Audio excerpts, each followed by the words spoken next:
On Friday, Donald Trump and Vladimir Putin will sit down together in Anchorage, Alaska, the first time they'll be meeting in person since Russia's invasion of Ukraine in 2022. It will be a one-on-one, behind closed doors, no European leaders in the room, and no Ukrainians either.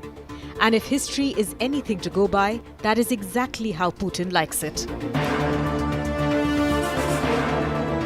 In 2018 in Helsinki, Trump met Putin privately for 2 hours with only interpreters. When they emerged, Trump publicly sided with Putin over his own intelligence agencies on Russian election interference, saying President Putin says it's not Russia, I don't see any reason why it would be. His own national security advisor at the time, John Bolton, later wrote that Putin had to be laughing uproariously at what he got away with. Fiona Hill, then a senior White House Russia advisor, admitted she considered pulling a fire alarm to stop the press conference. Putin is not new to American presidents. He's met 5 of them.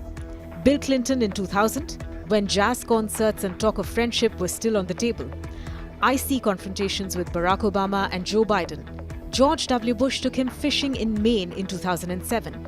Obama clashed with him over Syria and Ukraine. Biden warned him about cyber attacks in Geneva in 2021. But Trump has been different, more personal, less scripted, and far more secretive. They met officially 6 times in Trump's first term. Hamburg in 2017, Trump confronted Putin about election interference, Putin denied it, and Trump left impressed by the denial. That night, they had an unplanned interpreter-only chat at a dinner. No US officials present. Vietnam in 2017. Trump repeated Putin's claim of innocence on election meddling. I believe that when he tells me that, he means it. Helsinki in 2018, the now infamous press conference. Buenos Aires in 2018, a private chat at a leaders' dinner, again with no US note-taker. Osaka in 2019, Trump joked with Putin, "Don't meddle in the election, please," as cameras rolled. And all the while, interpreters' notes disappeared. Details stayed off the record. Putin's negotiation style is slow, meticulous, and built on bad faith. Former French President François Hollande, who once spent 17 hours in talks with Putin over Ukraine, says the Russian president will retell the history of the conflict for an hour or more, insist on obvious falsehoods, then offer a small opening so the other side can claim progress.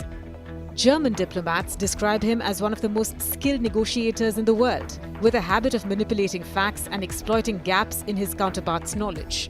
And knowledge, former advisors warn, is not Trump's strongest suit. This time, Trump faces Putin without the advisors of his first term. No Bolton, Mattis, Pompeo.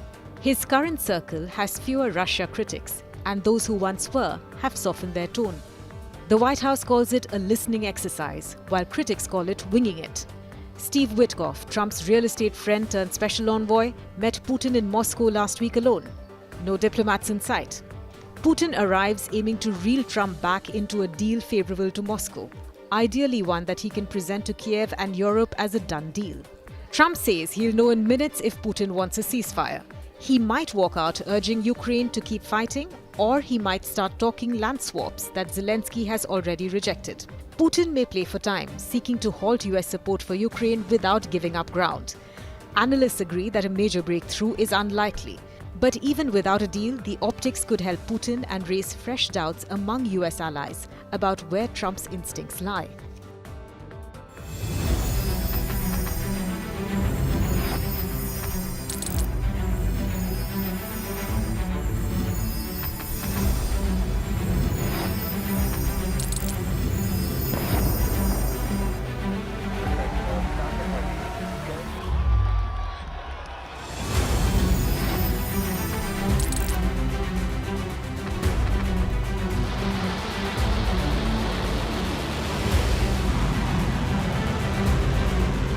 Fighting so long and so hard that they don't know what the they're doing.